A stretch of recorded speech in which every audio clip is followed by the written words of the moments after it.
All right, good afternoon, everyone. Thank you so much for joining our webinar, Recruiting Services Filling Your Vacancies Quickly. We appreciate you taking the time out of your day to join us. Ed, I'll go ahead and hand it over to Tim to get started.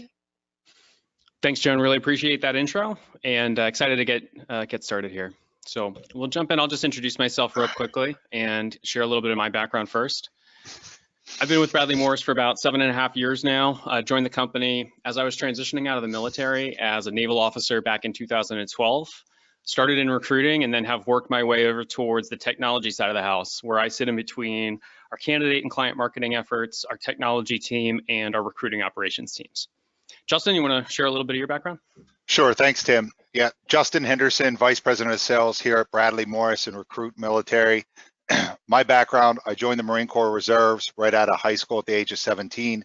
I was a motor transport operator, and really my goal for joining the military was to earn my degree and serve my country. So earned my degree in economics from the University of Pittsburgh, graduated there in 2004, moved to Virginia to start my professional career, was lucky enough, as Marines do, the first three people I met were Marines who earned their first civilian career through Bradley Morris's services. So once I heard more about Bradley Morris, ended up joining Bradley Morris in 2006. A little bit about my background at Bradley Morris, two-time Employee of the Year, really 8 out of the last 11 years, top performer in the company, and have helped over 1,000 veterans find direct employment through our services. And really excited to talk more about it, what we do today.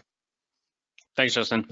Yeah, and I think it's just important to highlight here that you and I have both been candidates as well as employees here, so we have sort of a full understanding of what that experience is like. Exactly. So Bradley Morris is one of kind of 3 branches of our team here. We do a variety of different things. Justin, you want to talk a little bit about the history of how this kind of came together this way? Yeah, sure. So Bradley Morris is the parent company, and like you said, really we're kind of 3 different divisions under one umbrella. But Bradley Morris is the largest military-based placement firm in the country, really direct hire contingency recruiting, everything from junior enlisted technicians, their supervisors, and then military officers, everything from 4 to 20 years of military service across the board in all different branches.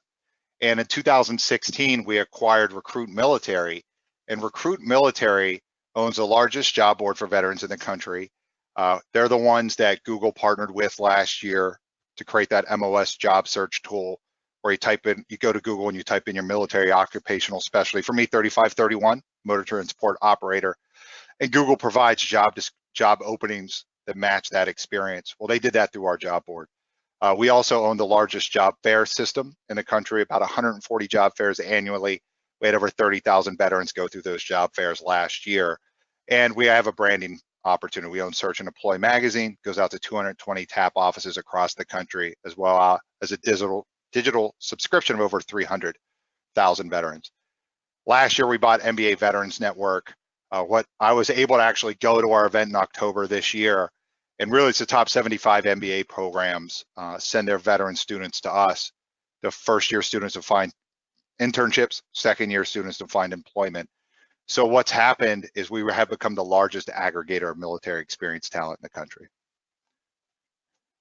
Yeah, thank you. That's fantastic. So just jumping into a little bit more of that timeline here, you can see, we've been around for a little while, and just to throw out another big number at you, we've had over 110,000 job offers extended throughout the lifetime of Recruit Military through our events and through our hiring board.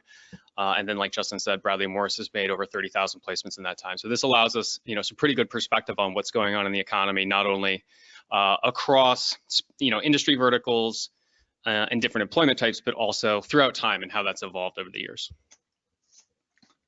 That's new information to me too. That's pretty impressive. Yeah, I was just going through the Recruit Military website yesterday.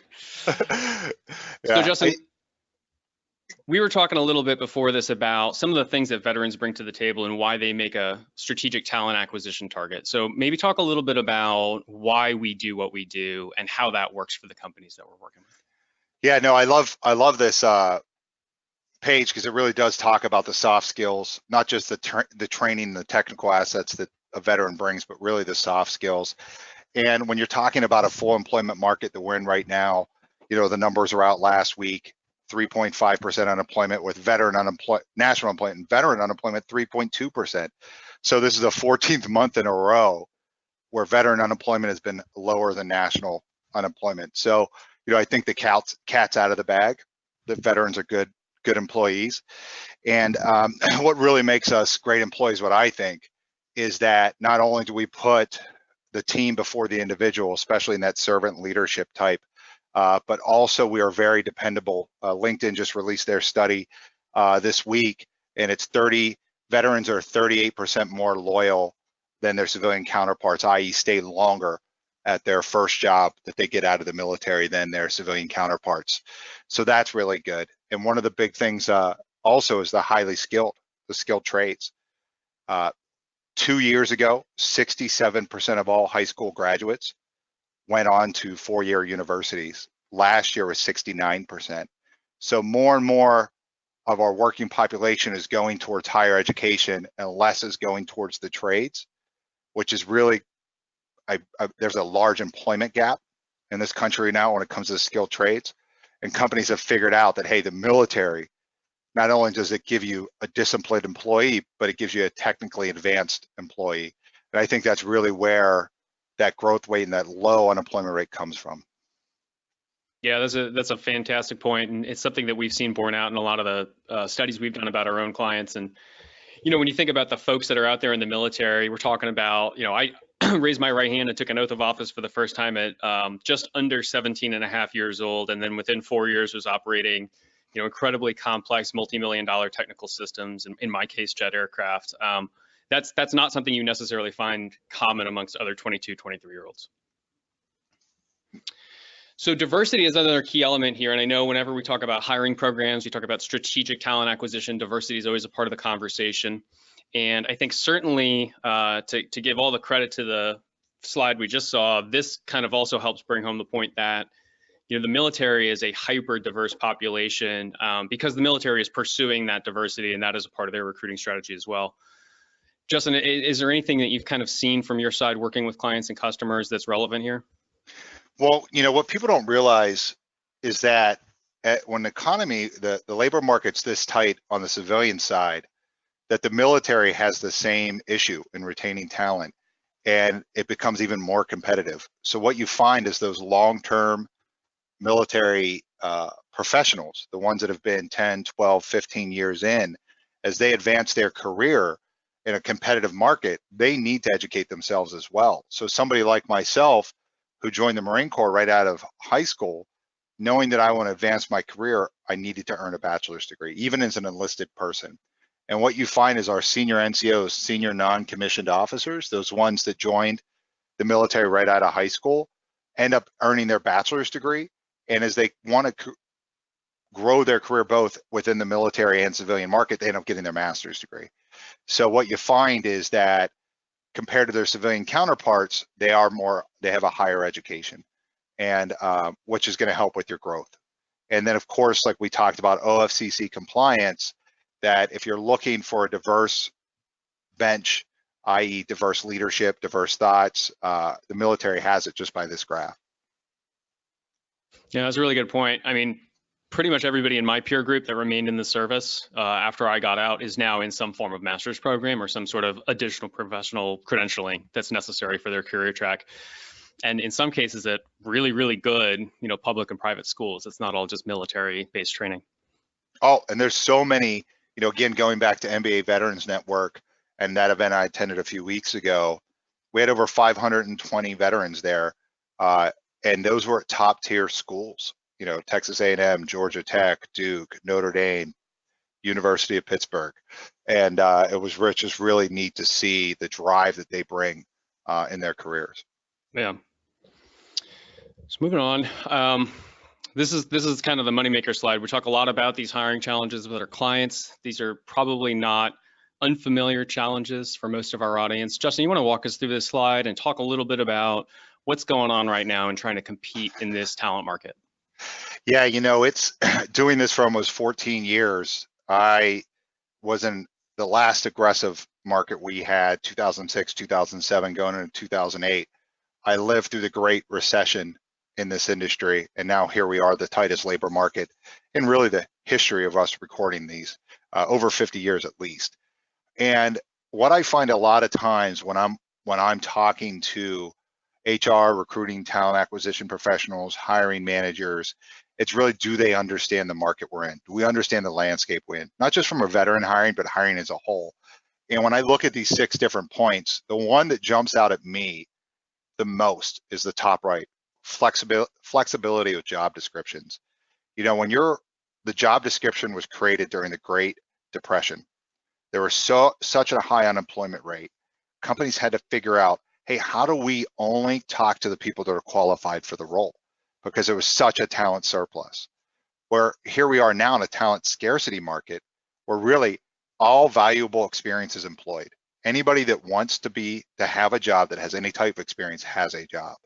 So when you're building your job descriptions, how do you identify that high value target, which maybe doesn't have as much experience as you need to be successful in a role, but has the talent, the drive, the wherewithal to be successful? So when you're building your job descriptions, really think about that and say, hey, am I building a job description that's only going to find somebody from our competitors, which means that you're going to have to pay a higher salary, right? You're trying to get somebody like me that has 5 weeks of vacation, fully vested in their 401k, has a network within the organization, has goodwill within the organization, as well as, hey, guess what? The family has a network in the community. So knowing that, hey, we're at 3.5% unemployment, 3.2% for veterans, are you building your job descriptions in a way that you're going after talent, not just experience? Because that's what's out there. And what I talked about earlier, as that LinkedIn research document provided this week, that veterans are more loyal when they transition from the military, their first corporate job, than their civilian counterparts. So if you're targeting military experience, you want to make sure that you're building your job descriptions towards the talent based, not your specific industry based. So just like when you're using technology, which is the second talking point, to aggregate talent for your job postings or your requisitions, you know, you're doing keyword searches, you're doing experience-based technology, certain software. You want to be very aware and conscious that you're not doing that in your job descriptions, because the right candidate might read that and see, hey, you know what? That's not, I don't have that software. And one of the things I do is when I have those conversations with HR and hiring managers is really translate that job description from a experience-based document to a challenge document that's going to challenge that high level technician, operational leader, to get them excited about that position. Also, we talked about, you know, competitiveness of job offers. You know, that's one thing that we're seeing right now is that, yeah, there is labor. I mean, there's over 200,000 veterans getting out of the military this year and every year. And you have a buying window. You know, usually around that 90 to 60 day mark is where those technicians and frontline supervisors really get hot in the interview window, and they're hoping to lock down their job 45, 30 days before they get out of the military. So you have a buying window. And is your interview process built to capture talent during that transition? For us, that window is 45 days. The average top value candidate they're active in our system for 45 days. Day 1, hey, I need a job, help me find a job. Day 45, hey, thank you, Bradley Morris, a recruit military, for helping me find my civilian career. Or, hey, I found it elsewhere, thanks a lot. And really being conscious of how your interview process works. Are you leveraging technology? You know, sometimes it's better just to do a Skype interview than to fly somebody in if you know you're going to have another round of interviews anyways. So that's something really to talk about with your team when you're going through your interview process. Hey, is there anything in this tight of a labor market, anything that's not necessary that we can trim so that we can get to the decision process quickly? My clients are within that 30-day window. Those offers are extended and accepted quickly. When you hit that 45 to 60-day window, that's when now they're comparing your offer to the other offers they received. And guess what? They're coming back to you and saying, hey, you know what? I have an offer at a higher amount, or hey, this company offered me relocation, or some type of other benefit that now is going to raise your cost per hire. Another thing is retaining talent. You know, we partnered with DeVry University last year and built the Green Zone training. It's a 4-hour training program. It helps those personnel that are not familiar with hiring military, helps them identify the right military experience to target, the right interview questions to ask, how to onboard that person and retain that person. You know, one of the things that jumps out to me when it comes to the veteran interview process is the leadership question. We know that military officers and senior non-commissioned officers are great leaders, and they're usually servant type leaders, meaning they put the team before themselves. But in corporate America, when we ask a leadership question, we always ask the singular. Tell me, as you as a leader, how did you influence the results of your team? And normally, a servant leader or military professional is going to respond in the plural. So it's a singular question. Tell me about you. But that leader is going to respond as a we. Well, what we did as a team to accomplish this mission, what we did. And so many times, if those interviewers aren't properly prepared to understand what that means, they're going to miss a really good leader. So understanding, hey, we are unique. We're not special, but we are unique as veterans. And that building a unique recruiting program or questions around that type of experience will help you find, hire, and retain the talent you're looking for is really key. That's great. And I think something to raise here is just to think through what is this hiring cycle that these people are used to? And maybe just to give a quick 30-second description. When I joined the military, right, I showed up to an academic institution with the goal of having them basically take me from a high school graduate and then put me through the sausage maker and teach me these technical skills. I earned a degree at the same time, and then I was sent out into the active duty military with the understanding that I was on a 100% internal up or out promotion track that came with sort of, as I were to transition through roles, I might know a year to potentially 5 to 6 months ahead of time exactly what was going to take place, and then 3 to 4 months out had enormous resources to help me get there. I never had to interview for a job. I never had to write a resume. Right, my career was managed in a very different style, and of course did not negotiate compensation. That's fixed by Congress. So when you think about hiring this person, you have to be aware of either A, what are they used to, what have they seen, where have they been before, and then B, what are they totally ignorant to that you may think is commonplace amongst candidates that you bring into your hiring funnel. You know what stands out about that, and I didn't think of, is that, you know, your career is not managed through applying on a job board, right? Internal job board or whatever, but it is managed by your supervisor, right? You are mentored, you are developed, and your career can be directed by your supervisor. And for doing this for 14 years, I can tell you that so many of our transitioning military professionals take a job because of the supervisor that they interviewed with and their belief that that person has their best interests in mind and is somebody that can help them fulfill their goals in their career that they want. And again, it comes down to, hey, does that person get it? Does that person understand what experience I can bring to the table, the intangibles, and what I'm lacking, which I really give credit to transitioning military. They're self-aware. Hey, I'm missing this. And they almost self-disclose too fast sometimes in the interview process. Hey, here's what I'm lacking. What can you do? Because we really love training. So when you're going through this interview process, understanding, hey, they're going to ask you, hey, what can you do to help me overcome this delta? Because I want to be the best employee possible. Yeah, it's a level of honesty that that the military breeds into the workforce. So as you're thinking about this, obviously there's going to be competing priorities whenever you decide on a strategy. You know, I first encountered this when I was getting into modifying sports cars as a late teenager, early 20-something, where I'd go to my mechanic and say, hey man, I want it to be really fast, and I really don't want it to cost a whole lot of money. And his recommendation was, okay, great, you're going to be my best customer for repairs, because we can't do fast for cheap. And then by the same token, you said, hey, you know, I really want high quality and I want to keep the cost low. Well, that is what the, you know, variety of economy cars are for. So Justin, you want to talk a little bit about this? How does this apply to hiring and thinking through a talent strategy? Well, you know, I just had a couple of new thoughts while you were saying that, because it's pretty simple on the contingent side. If you're using a contingent headhunter service, you're assuming the quality is going to be there. They're going to vet the candidates and bring you the top talent, and the speed to time on target is going to be there, but you're going to pay for the cost. And that's Bradley Morris. You know, we have a robust recruiting team that's going to transition offices, talking to transitioning candidates, helping them understand the value that they bring to corporate America. We're able to deliver the talent faster than really anybody else, but there is a cost. What I see the value in it now goes back to that 45-day. You know, the whole JMO veteran recruiting program was built right out of Vietnam, when corporate America realized these junior military officers with combat experience are great leaders in corporate America. And they created this recruiting program where, hey, you went to a hotel or you went to a convention center and the company put you in front of, as a hiring authority, put you in front of a dozen or so JMOs. You interviewed them. Whoever you liked, you invited on site, and whoever liked you out of that group went on site and you hired somebody.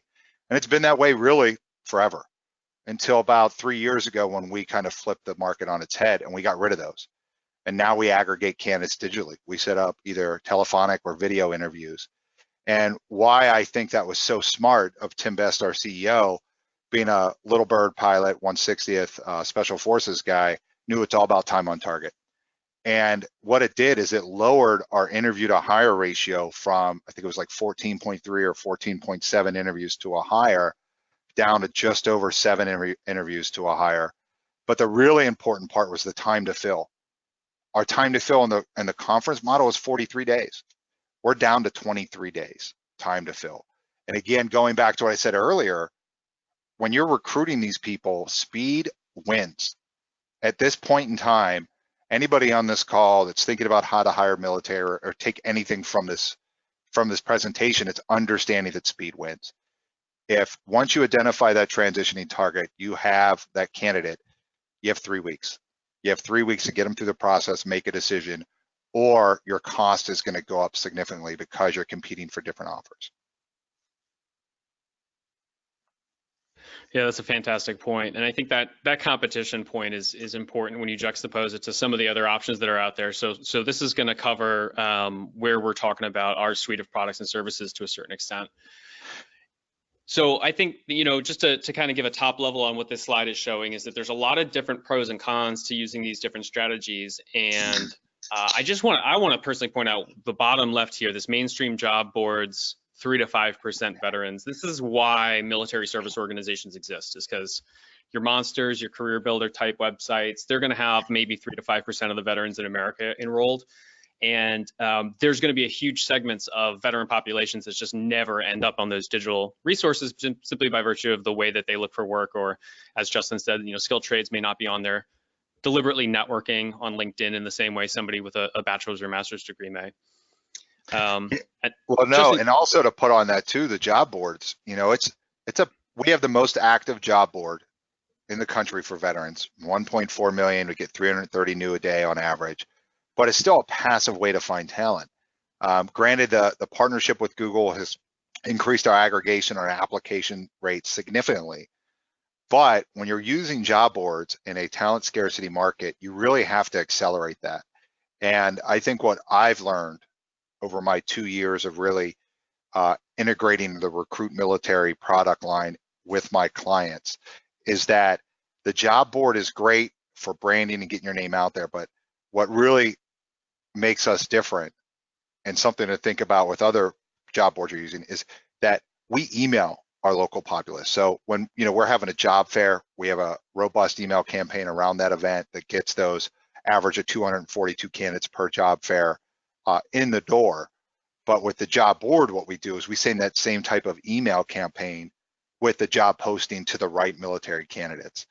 And I think what the big difference is of using somebody like us, where over half of our employees are former military, over 70% of our employees are military or military spouse, military family, is that we kind of get the differences and the nuances of how to target the right military experience and how to aggregate that talent to you, or how to bring your opportunity to them. And I think that's something really big about job boards that people aren't thinking about. Yeah, and this is not to take anything away from any of these strategies if they're working well for you right now, but there's obviously some considerations that need to be made as you bring in service providers and partners into this ecosystem. Where are they best positioned, and what are they offering you in exchange for your hard-earned resources? And I think that's kind of where we talk about again, being in that middle ground, right? Where so for some Yeah. companies, there's a strategy where this, contingency product is going to be the best way for them to get over the hump and start to get people on the team. Yeah, and can you go back one about the job fairs? Those job fairs, what I like about ours is 2/3 of our job fair attendees are already employed, and I forget the stat now, I just read it, but it was over 50% of veterans take a step back in their career when they transition out. And we find that these veterans are in underserved roles. They're not being challenged. And those are the ones that are come to our job fair. So yeah, hey, it's 3.2% unemployment, but what we're looking is the underemployed, the undervalued. And how do we get those people to the right place? And that's what makes those job fairs so valuable compared to some other ones that maybe are targeting just unemployed market and a pretty much fully employed market. Yeah, that's a good point. And that's my experience at our events as well. All right, so we'll jump into this slide here. This is kind of looking at our process specifically and how we think about bringing somebody in if they do have a need, and we've decided that contingency recruiting is the best way to help them hire. So again, like Justin mentioned, starting at the top there, evaluating hiring needs and kind of working through this workflow. Justin, you want to share some of your process when you work with a new client and how that works when you bring somebody in and scope a job for them? Yeah, I think anybody here that's built a job description or any HR recruiting professional that's worked with a hiring manager to build a job description has started with number one, evaluating your hiring needs, where do you need to go and how do you build that custom job description? And one of the main things is, hey, you don't want to use too many acronyms, too many internal terms or technology, because then you're funneling that job description towards your competition, and that's what you're looking for. But when you're looking at a recruiting program for military, that Google MLS search tool, what a great value to kind of see, hey, where does our job match the experience in the military? Or working with somebody like myself, where, hey, you know what, we have this need. Is military the right fit? And if so, what is the right military experience? So when you're building your job description, instead of thinking about an experience document where you're looking around and saying, okay, what equipment, technology, whatever is this person going to touch, and let's write it all down in bullet form. Think about telling a story, saying, hey, this is what you're going to do in this job, and here's the challenges that you're going to have to overcome in this job in your first 3, 6, 9 months, and really build that document towards the right person you want. Because that's the first thing I do, is I get a job description, I have a conversation with the hiring manager, and I tear that job description apart, and I build a 2 or 3 paragraph document that walks them through in life, the challenges, the growth opportunity, culture of the company. And what that does is the right candidate will see that. One, it's refreshing, not to just look at a bunch of bullet pointed job descriptions, but actually read a story. And it challenges the right type of person you're looking for, especially in that leadership side, or if it's a maintenance role or IT technical role, that there's going to be a lot of challenges. If you're upfront about that, the candidates are going to apply the ones that crave that type of challenge. And that's something really to think about now. There's a person, Lou Adler. Lou Adler's Catch-22 of hiring. I highly recommend going on YouTube, Lou, and then Adler, A-D-L-E-R. He's the one that talks about talent scarcity market. I followed him for years, and it's really worth looking at because it'll help you rebrand your job descriptions. But for us internally, we build that challenge document, and then we access our job board, our candidate pool of 1.4 million candidates, or over a dozen recruiters out there hunting for talent every day. And we match that job description with the military skill set we're seeking, i.e. what MOS, military occupational specialty, or what rank, E6, E7, O2, O3, whatever it might be. And our software called Recruitware was built by us, patented by us. We're the only ones that have it. And that's why the value of us to translate that experience into military experience is so good. And where I think we really shine over these last 2 years of getting rid of the hiring conferences is the way we set up interviews.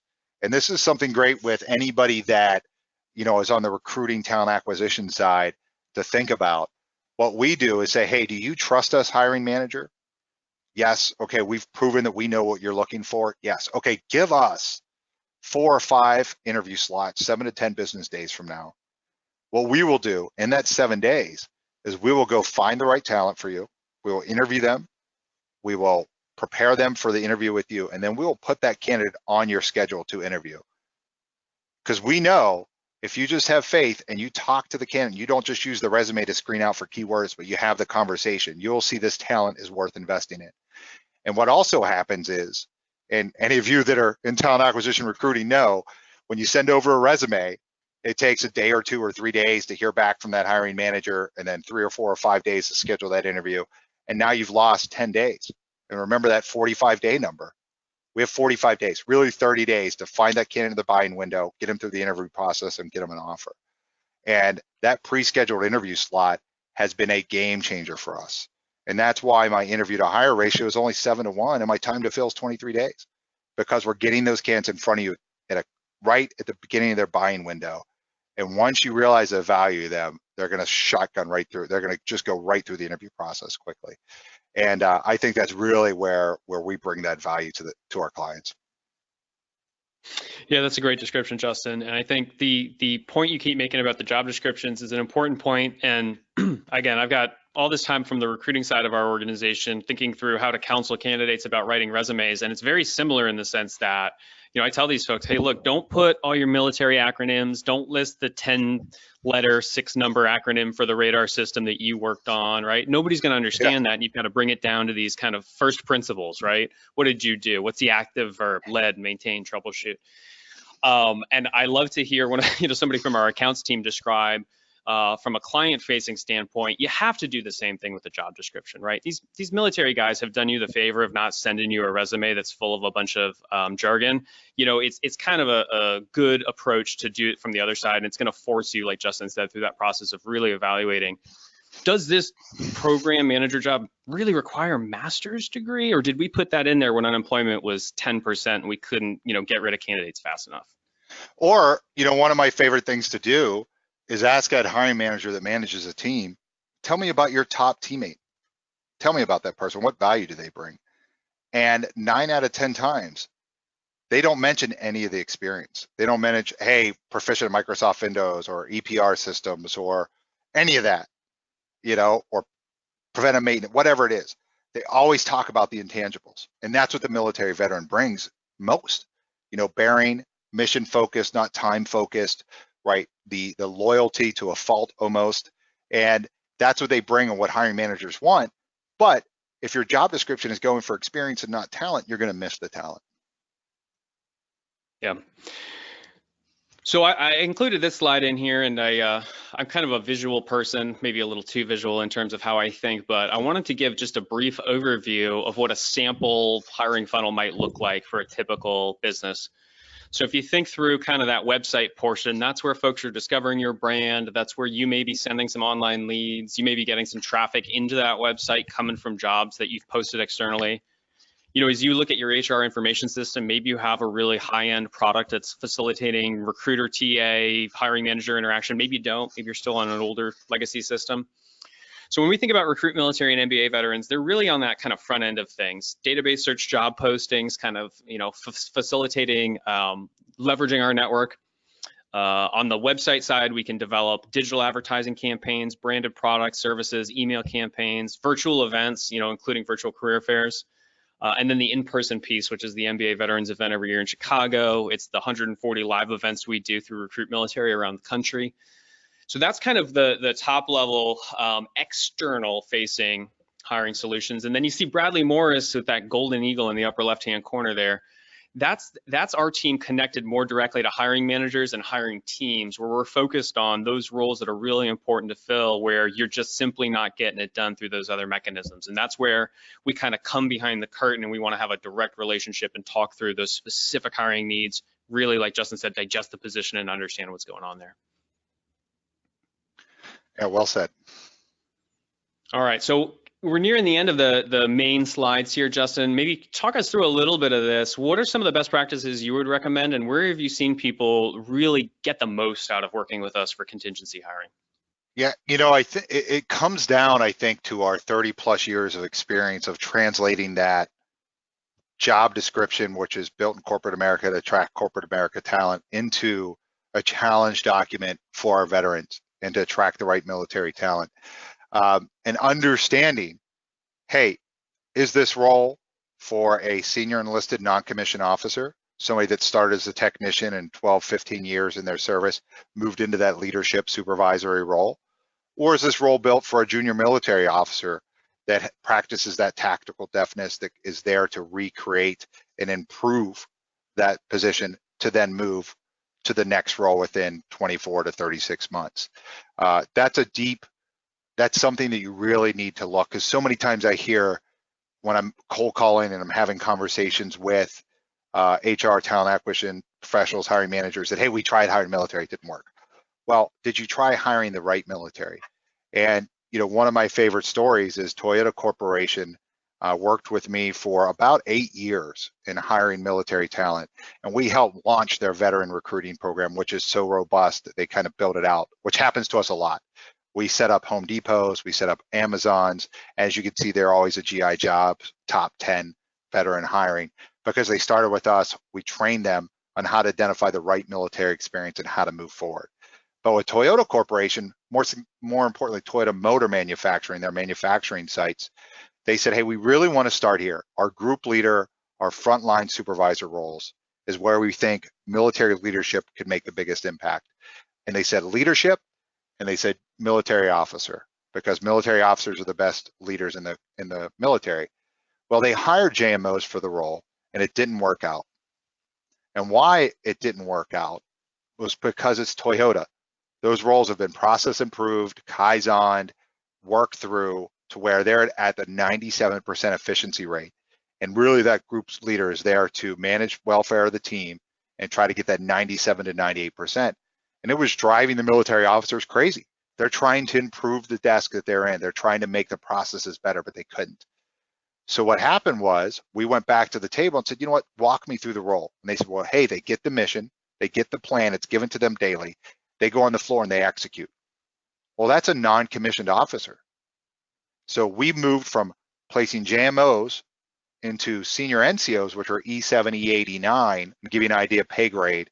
The lowest enlisted rank is E1, the highest you can get is E9. So those E7s, E8s, and E9s are your top leaders in the enlisted corps. Once we started placing those people in those roles, we had a 100% retention rate. Not only did we have that, as NCOs, what they're used to doing is finding their high value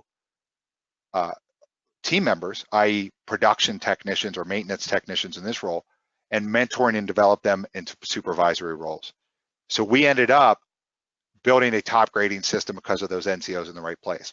So that's why it's important to talk to somebody like us when you're launching a program like this, so that you don't spend a lot of money and a lot of effort going after the wrong military experience. Man, you love sharing that story when I'm hosting with you, right? Your JMO co-presenter. Yeah, enlist a guy like me. If I can have a little bit of fun with the officer on the phone, why not? That's a really good point, though, because I think something that I remember from the Navy specifically, we refer to our enlisted personnel as sailors, right? It's a kind of a term of endearment. It's a traditional term. And there was a way that senior enlisted managers from the enlisted ranks of the Navy were evaluated. It's a made-up word, but we called it sailorization, right? It's this ability to take young people out of boot camp, turn them into a capital S sailor, and then promote them through their career goals. Kind of helping manage and mentor them along the way. And when you bring that into your organization, man, it's a real force multiplier. It really is. And it's also the dynamic of the team changes, because that NCO is used to managing that group, those individuals 24/7, not from 9 to 5, but helping them understand finance, helping them with relationships, helping them with their career goals and life goals. And that dynamic changes when you have a leader that's truly invested in every team member, not just from 9 to 5, but as they grow as a human as well. Yeah, fantastic point. I think, this slide is also key. And when we think through exactly what we've talked through here, it's not about the resume. Again, it's not even about the job description. It's about the story you're going to tell about your business and the story they're going to tell about their military service, and how do those two things kind of collide with each other in a way that's going to add to the team. And again, having a diverse team, you have diversity of thought, diversity of experience, diversity of perspective, and maybe ambition, and that's going to give you kind of a more dynamic workforce. You're going to get more out of that. You're going to be able to bring in a lot of the lessons learned and a lot of the cultural best practices that come from the military and come from, what is it now, 244 years on this Sunday, the Marine Corps has been established. Hoorah. There you 244 go. years of success. That's actually funny. Is the Commandant of the Marine Corps, the top-ranking Marine officer's letter to the Marine Corps for the birthday is that's exactly what that's called, 244 years of success, because that's how the U.S. military evaluates its workforce. Something else you brought up about diversity of thought is what the military does so well is the military officer transitions from roles every 16 to 24 months, and they're bringing what they learned in that first role to the next group, and they're bringing that experience to the next group. And the enlisted is every 3 to 5 years that they're transitioning to a new group. And so what you find is the military is so good at cross-pollinating ideas. And when you bring somebody with military experience, they're so used to coming into a new group, observing, right, learning, and then implementing. And that diversity of thought, outside the box thinking really does go a long way when you're saying, how are they going to overcome that delta of the terminology of our industry, specific software experience, whatever it might be? Well, they're used to doing it. It's just part of what they do. It's called, right, drinking from the fire hose, that they bring that to you. And also, when you're looking at resumes, one of the favorite enlisted rates I have, fire controlman. Everybody goes, well, I don't need a firefighter. Well, fire controlman works on the weapon systems on an aircraft carrier, a ship, or a submarine, and they're a well-rounded technician, electrical, electronic, mechanical. But if you're only doing a keyword search, you might pass that person by. So as you're reviewing these military resumes, do a little research, hop on the internet, research what their MOS is, what their military occupational specialty is, what it brings to the table, or contact somebody like me and we can help you understand it better. That's a fantastic point, Justin, and that kind of brings us to the close of our main slides here and offers us an opportunity to transition into Q&A. So for folks in the audience, if you do have questions or you want to send something through, there's a chat window there. You're more than welcome to put that in the question and answer window or chat as well, either or, and we'll go ahead and answer those. And while we're waiting for somebody, if there's a question I don't see it, please stop me. But the one thing to think about too is that the military really has it all. That there's truck drivers, there's cooks, there's IT professionals, cybersecurity, operational leaders, sales. People don't think about military people in sales, but you think about a fighter pilot like Tim, that, hey, you're an individual contributor, right? Yeah, you have a team, but you're an individual contributor out there looking for trying to win. And those are great salespeople. Or combat officers, infantry officers, they're influencers. You got to think about the ability it takes to get those people to go towards the fight. Or, hey, you go in Afghanistan, you take over a town, get the bad guys out, and you have to go back and win over the village elders. These are great influencers. And those are intangibles that you can't see on a resume. And that's why we say, give them a shot, have a phone call. What's 15, 20 minutes? Get a resume, have a shot, talk to that candidate. But I think a question popped up. Yeah, so I got one question in here from Jesse, and he asked, where did we get these numbers from? So this is a part of our corporate, overview of our hiring activity. We're in tap with a lot of different resources out there. If you're curious about any statistics that are relevant to veterans, or if you want to be able to tap into the same knowledge that we have, I guess, selfishly, we're happy to share that with you. We'd love to have that conversation if you're curious, but the Department of Labor publishes all this stuff. They've got a newsletter that comes out monthly, and then they are really rigorous about keeping the veteran statistics up to date as it fits within, kind of the current U.S. labor market, as well as historical statistics. So DOL is a great resource.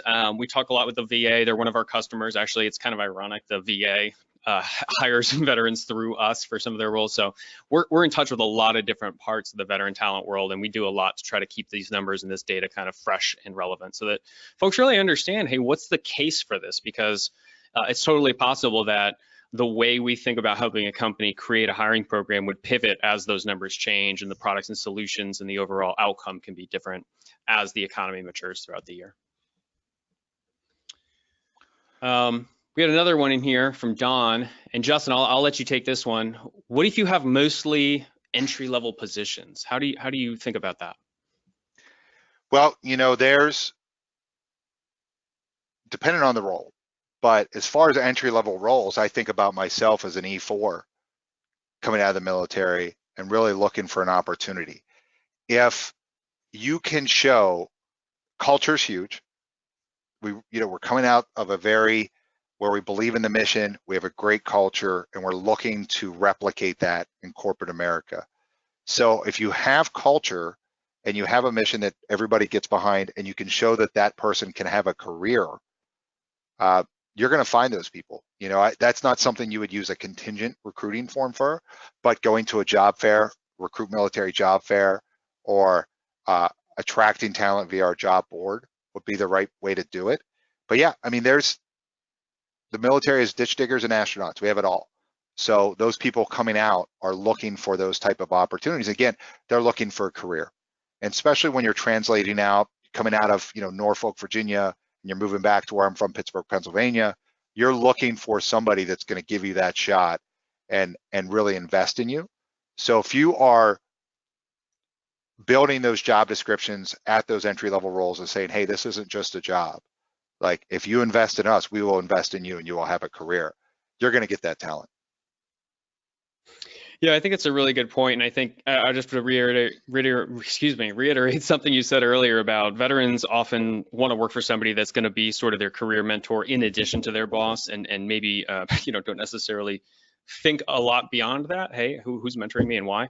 That was my experience, and I can tell you, I came into a role again, felt like I took a pay cut, took a step back. It was a commission-based recruiting job, and I was willing to do that. I was excited to do that because I knew that I was coming into a team that was going to surround me by people who I thought had a ton of value to offer me. And 7.5 years later, I'm super excited to say that I was right. And I feel like that continues to be the reason why I'm excited about this company. I got a quick question here from Patricia. I can be real quick with this one. How many veterans or architects that can design? I would say, as far as we are concerned, basically none. From an architecture standpoint, that's not something the military does, and it will almost exclusively be contracted out. Although there are civil engineering communities, I would not plan on hiring design architects through a veteran strategy unless you're going to target those people as they're exiting academic programs where they've used their tuition benefits or some of their GI Bill money, and perhaps they're a new graduate, but that's going to probably fall within your campus recruiting programs anyway. And one thing to think about in the military is we're really good at breaking and fixing things and shipping bombs, bullets, Band-Aids around the world. We do not design. That usually goes out to contractors like Lockheed Martin, L3, Northrop Grumman, things like that. Yeah, one of my good friends is a civilian. He's a naval architect. He builds ships for the Navy. He's never worn the uniform one day of his life. We had another question in here. We are a small business and need to hire 2 to 4 technicians per year. What is the best way for us to access the veteran talent market? Justin, of course, I'll let you take that one. Yeah, so for small business, I've helped an 11-person company become a 13-person company. I work at global Fortune 100s, everything in between, depending on budget and time. If you have the time but not the budget, that's where you're going to go to a job board like Recruit Military. You're going to post your jobs, but more importantly, you're going to partner with your contact here, such as myself, and be educated on what military experience to hunt for in that database. Because when you're building a job board on a military job board, when you're building a job description for them, it's really good to put in what MOSs, what military occupational specialties you're looking for this role. That'll help attract that talent. And if there's a physical event near you, that's where you should go. If there's a physical job fair, that's where you should go. Or you should look at our job board, but more importantly, understanding how to hunt for that talent yourself. Now on the contingent side, direct labor, hey, I can help you fill that role. Again, I've done that on the direct labor side, turned 11 company into a 13-person company, and they came back after the 12th because that person had brought in so much revenue as a field service tech, they needed another one. And yeah, That's the way to do it. Great answer, Justin. Thank you. Had another question in here from Christina. She asked, are we a nonprofit organization? I think this is an important question to address because there's a lot of different resources out there when you think about hiring veterans. And I think many of them would share some of the same thoughts that we've shared here today about why their organization was going to be sort of the right one for you to choose. I want to kind of plant a flag in the for-profit sector. We are for-profit. We're proudly for-profit, right? Mm-hmm. Just like most of our customers are, just like almost all of the U.S. economy is when we think about the actual, GDP that's generated in the country. And one of the big, I think, advantages that brings is that we are incentivized directly to have our services, our products, our candidate population, and the way that we think about filling vacancies in corporate America. We want that to be connected to all of the same signals that are driving our clients. We don't want to be receiving charitable donations from, rich people to get veterans into jobs while corporate America is absolutely struggling under a punishing, 12, 15% unemployment rate. There's a detachment from the realities of what it's like to service real business needs. If your money is not coming from companies where the success of the employees you get them it's going to directly drive the success of that business. It's going to drive top line revenue, or it's going to preserve bottom line revenue. So this is how we think about it. And if we were entirely detached from the realities of what it's like to remain in business as a for-profit company, I think we'd be leaving a lot on the table. And honestly, I don't think we'd be able to do the job as well for the veterans that we help. Because again, we are all very deliberately incentivized to go out there and make the most economic opportunity available as possible for these folks. Justin, anything to add on that?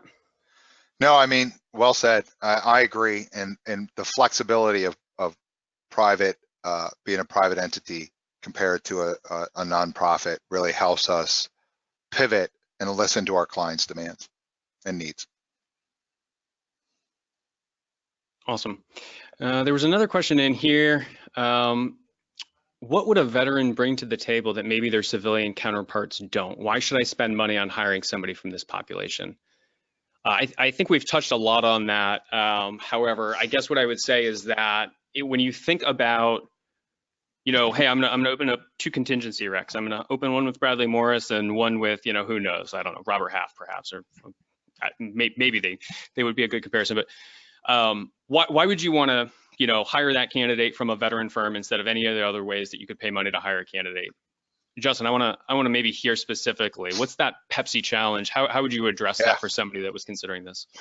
Yeah, there's a couple things. One, the level of responsibility that you are given at such a young age in the military, being 19 years old, in charge of, several vehicles, ammunitions, food, supplies for my platoon at a very young age, especially a military officer, 23, 24, in charge of 60 some soldiers, sailors, Marines, going to take them into combat and bringing them back safely. It's just a different level of commitment and ownership in a role that you don't see normally in the civilian side. That, if I don't own my mission, I don't own my job, something bad can happen. Also, the op tempo, the operation tempo of the military compared to US. I always crack the joke like, hey, civilian world's easy, and I get to me, hey, it's if I have to squeeze a workout in between work, I don't have a hard job. And it's just that perspective of, hey, one, owning your role, managing your team 24/7, not just their professional career, but their personal development, and just the lack of failures.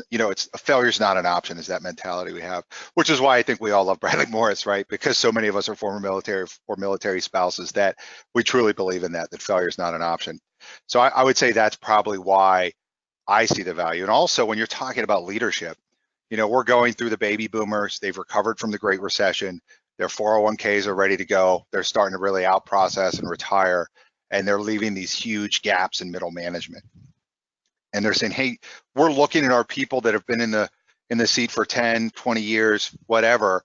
We just don't see, they just don't have the leadership that we were hoping for to put in middle management or upper management. But when they go to the military officers, say you don't have the experience that we need for middle management. Well, what you don't understand is that's a skill set that can be developed. The leadership side, is hard to create. That's what the military is so good at creating, is leaders.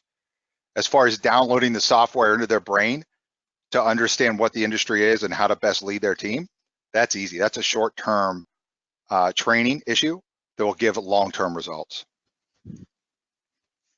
Yeah, again, there's a lot of ways to hire an employee. You know, there's contract employees, there's just vendors. You just say, hey, we're not going to perform this function at our business. We're going to pay somebody to outsource this for us, or Yep.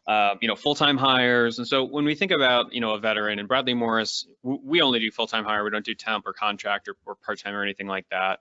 You know, you're hiring a full-time employee who you have every reasonable expectation will want to be a part of your team in a durable, promotable way, versus somebody who says, you know, hey, I'm a, you know, SQL or a JavaScript developer, and I'm going to be here for 18 months, and then I'm going to go change jobs because I know that probably comes with a pay raise, right? That is not the conversation you're getting from a transitioning veteran at all. In fact, it's probably the furthest thing from their mind. And when I started recruiting in 2012, the first thing a lot of candidates would say to me, especially if they're around the like 10 to 14 year mark, was, I'm really looking for somewhere where I can start a career and be there for 20 or 30 years. And it was kind of hard for me to tell them, look, that's not the civilian sector. That is the military, and you could, you know, enlist as a young person and maybe become an admiral someday or a general. But in the corporate world, the DOL places the average tenure of an American employee around 4.7 years. And that includes people who are in their 60s and 70s now, who probably have much longer kind of tenure weighting down those averages. So increasingly, I think being able to find people that are eager to come on board and stay and be there for 4 or 5 years because they want to promote and lead, not because they want to just get raises and do the same job. That is a reason why you would target a veteran instead of their civilian counterpart. Well, yeah, and also like the nasty little secret, like transitioning military, and LinkedIn put that in on their review this week. But you know, they're more loyal. We even see that in our system, that hiring a transitioning military person will have a higher retention rate than targeting an experienced candidate that happens to be a veteran. Because of that, because they are looking for that opportunity to transition to an organization. They have that military loyalty that comes with wearing a uniform. And as long as you invest in them and show them there's a career, they're going to stay there. When you start chasing that experience side, where the experience is more important than the talent, that's where your turnover rate really starts to hit.